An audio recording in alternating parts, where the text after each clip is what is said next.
My name's Alex Wotton. We're currently at Chelston Business Park at Wellington, Somerset, and we're Wotton of Tiverton. We're European removals and containerised storage. So this is our Scania S500. It's been on the road sort of 6 months or so now. Bodywork was built by SBR.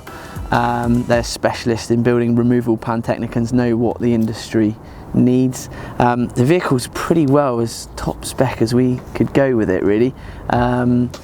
It's full air suspension, it's got a rear steering axle. That's because we've beefed up the drawbar coupling on this one. We've got 16-ton drawbar, whereas before we had an A-frame drawbar.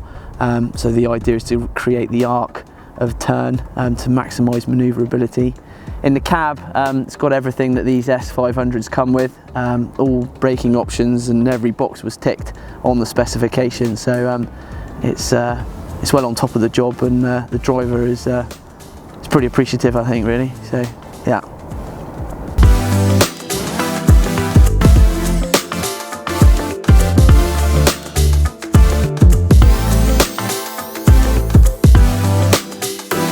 In our line of work, image and customer service and presentation is absolutely everything, and is 100% crucial.